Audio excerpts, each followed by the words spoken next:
Bonjour à tous et bienvenue dans cette édition Conseil des ministres hier au Palais Royal de Rabat, présidé par Sa Majesté le Roi Mohammed VI, qui était accompagné de son Altesse Royale le Prince héritier Moulay Hassan. Un Conseil des ministres consacré à l'examen des orientations générales du projet de loi de finances 2023 et à l'adoption d'un projet de Daher, de 3 projets de loi organique, de 3 autres de décrets ainsi que de nombre d'accords internationaux.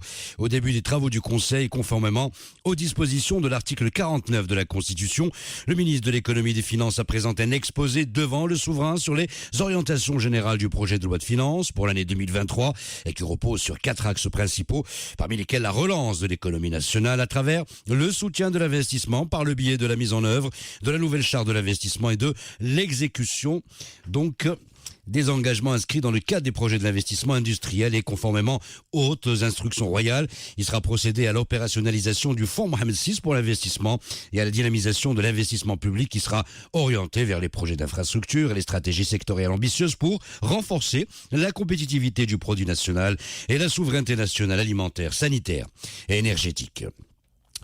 Nos limites entre le Maroc et l'Union européenne, des relations à fort potentiel dans de nombreux domaines, dans une allocution à l'occasion de la signature d'un mémorandum d'entente qui porte sur l'établissement d'un partenariat vert avec l'Union européenne. Frans Timmermans a indiqué que ce n'est pas un hasard si le Maroc est devenu le premier pays à conclure un partenariat de ce type avec Bruxelles, étant donné la relation très spéciale qu'entretient l'Union européenne avec le Royaume, ainsi que le rôle de leadership que le Maroc joue en matière d'adaptation climatique et de transition énergétique. Pour le vice-président exécutif de la Commission européenne et commissaire pour la politique d'action sur le climat, le partenariat vert établi avec le Maroc est à même de servir d'exemple pour bien d'autres pays dans notre voisinage, estimant qu'il favorise la création de nouvelles chaînes de valeur industrielles. Le président malgache, guest star du forum du Choiseul Africa Business, Andry Rajoelina, est depuis hier au Maroc. C'est la première fois que ce forum est organisé en partenariat, plutôt se tient sur le continent africain, est organisé, il faut le rappeler, en partenariat avec la CGEM. Il débute aujourd'hui à Casablanca. Chef d'État, ministre, dirigeants d'entreprise, bailleurs de fonds, représentants des milieux d'affaires africains et européens. Tout le monde est là pour ce rendez-vous du monde africain des affaires qui réunit donc 600 décideurs économiques institutionnels, clés d'Afrique, d'Europe et du Golfe autour de grands enjeux économiques africains.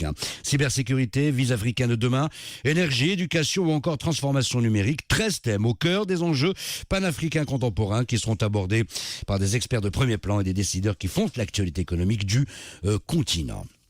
Entre Paris et Bamako, la crise est bel et bien installée. Lors d'une réunion du Conseil de sécurité des Nations Unies hier soir, le Mali a une nouvelle fois accusé la France de violer son espace aérien et de livrer des armes à des terroristes. Le ministre des Affaires étrangères du Mali a déclaré que le gouvernement de transition exercerait son droit à se défendre si la France continuait à porter atteinte à la souveraineté et à la sécurité nationale de son pays. Abdoulaye Diop, qui s'exprimait donc lors de cette réunion, je vous le disais, a demandé à ce qu'une réunion spécifique du Conseil de sécurité soit organisée dans le but de permettre de présenter des preuves des actes d'espionnage et de déstabilisation menés par la France.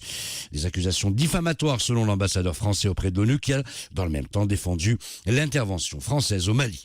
Et en France, Elisabeth Borne est confrontée à son premier front syndical alors que la grève perdure dans les raffineries. Le mouvement s'est étendu depuis hier à d'autres secteurs comme l'énergie, les transports et les services publics. Une mobilisation interprofessionnelle a été lancée par plusieurs syndicats pour l'augmentation des salaires et la défense du droit de grève. La lutte pour le pouvoir d'achat face à l'inflation est au centre d'une bataille politique, notamment à l'Assemblée nationale. Sport football, nous allons parler Botola, l'AS FAR et l'Olympique de Asfi. Dos à dos, les deux équipes n'ont pas réussi à se départager.